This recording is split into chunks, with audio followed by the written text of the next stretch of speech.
India the manufacturing hub of the world, and that we will thereby increase our GDP growth enormously and which will benefit everybody.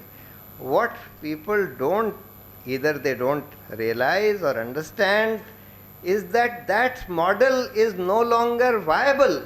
This kind of model where you have 8, 9, 10% growth year after year is not viable. It's not viable for many reasons. The first reason is that that model depends upon increased consumption of natural resources, including energy, including mineral resources, etc. If you want to make India the manufacturing hub like China, you have to increase the consumption of iron ore, bauxite, oil, gas, etc. 10 times. China is consuming 10 times of all these resources that India is consuming. Now we are already running out of these resources. We are already past what is called peak oil, peak gas. We are past this peak mineral exploitation also. We are in an era where all the production of all these things will decline, inevitably decline.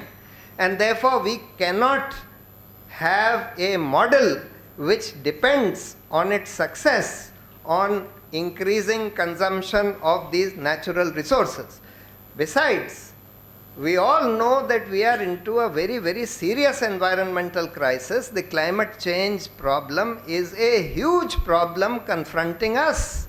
And that problem is created precisely by this model of development which we have been following. So therefore, we have to rethink our model of development.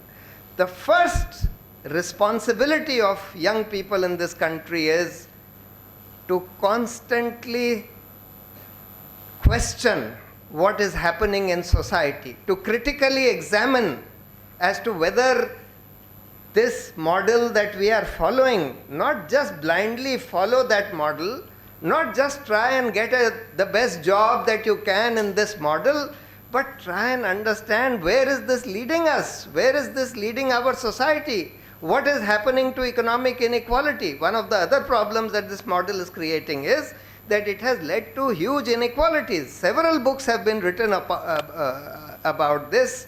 Stiglitz has written a book called The Price of Inequality. There are many other outstanding economists. Thomas Pickens, or what's his, another economist, he has also written a book on this, that this model has increased economic inequality and thereby increased injustice in society and social tensions within society. So therefore, the first thing that we need to do is to re-examine and rethink our model of development. And in that, we also need to re-examine and rethink our institutions of governance, our anti-corruption institutions. It's, as I said, the importance of the youth is, firstly, their entire life is before them, therefore they are the biggest stakeholders. But the other importance of the youth is that they are the people who are the most creative. They are the people who are the most inventive. All the inventions and innovations in the world are done by young people, because when you are young, your mind is the most creative, your mind is the most inventive, and you have the maximum amount of energy. We people at our age do not have even half the energy that you have. So therefore, it's the youth which has to lead the process of social change in this country, which has to lead the movements of change in this country and indeed in this entire world. And therefore, I would urge all of you, when you go back today, just try and think as to what is happening in our society. Today, every day, I was in Hyderabad yesterday. Every day, more than 10 farmers are committing suicide just in Telangana alone. Every day. In the last 20 years, more than 3 lakh farmers have committed suicide in this country. We are heading towards an unprecedented crisis of farming and agriculture in this country, which is going to lead to just the destruction of agriculture in this country. Complete destruction of agriculture, which means choking off our food supplies as well. So therefore, I urge all of you to go back and start thinking. I am sure that many of you are already thinking about all these things. That is why you are all here. But it's the role of the youth, it's the responsibility of the youth to critically examine what is going on in society. What is the model of development? Where is it taking us? What is it doing to the environment? What is it doing to social justice, social inequalities, etc.? And therefore, what kind of model do we need to have? What kind of model is possible which will be really equitable, which will be just, which will be sustainable? Because this model is not sustainable at all.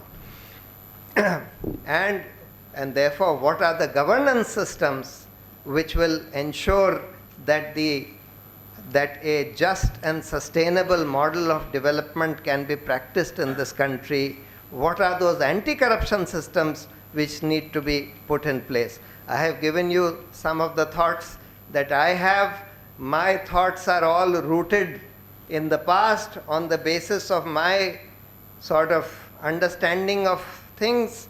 You people are young, you people are innovative, you are probably capable of thinking of more innovative solutions, better solutions to these problems, and that is what all of you need to do. Thank you very much.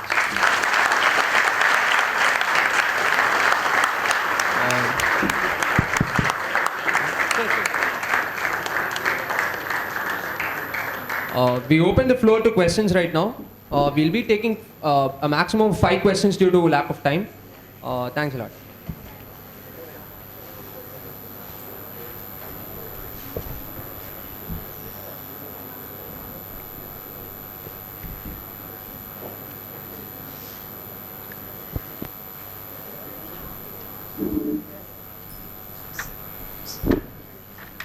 Sir, pardon me if this is long. I have 2 parts to my question. Number 1, I would like to understand you told us about supply and demand, right? So that brings 2 stakeholders. I want to know about the 3rd stakeholder. What is the role of the middleman in corruption? And my second question is, how high or what means of punishment should exist in order for punishment to be an effective deterrent? Okay.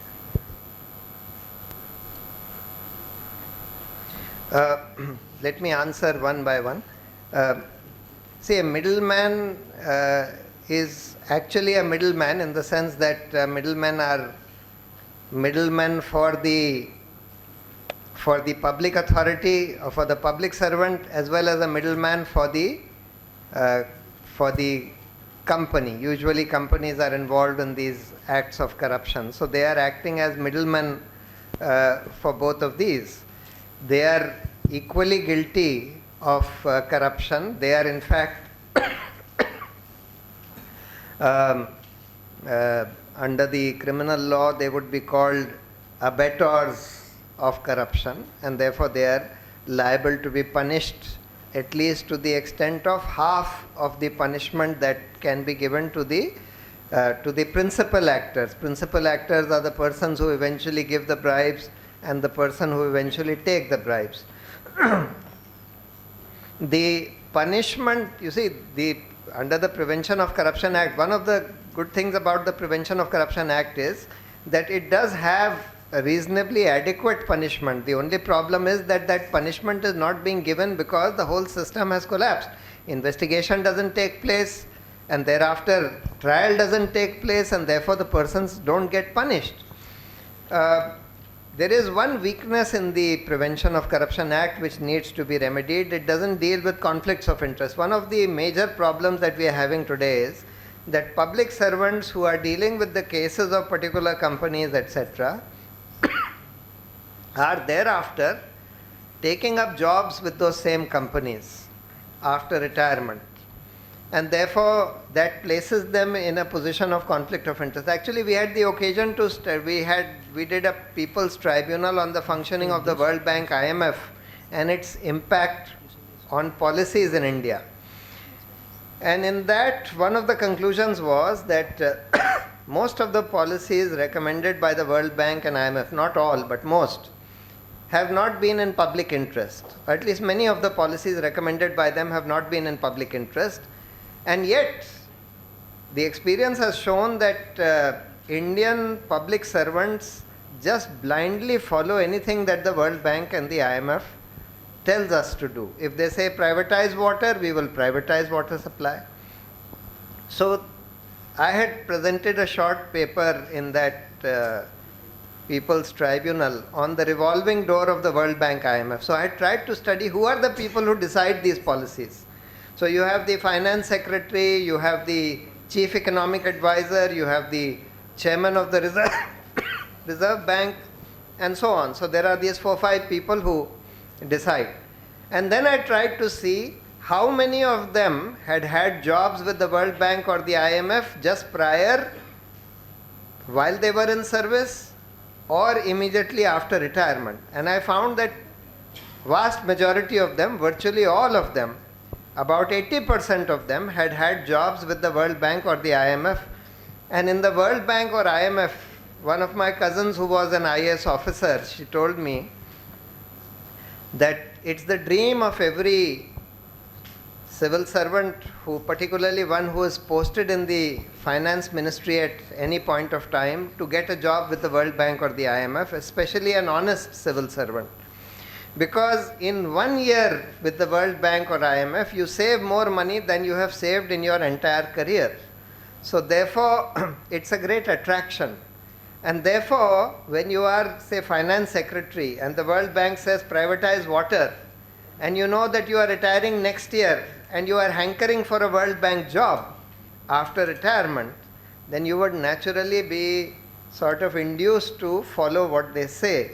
So this is one issue about conflict of interest of this kind, which the Prevention of Corruption Act does not deal with and which it needs to deal with. But the punishments prescribed are quite adequate. Yes. Good afternoon, sir. Sir, as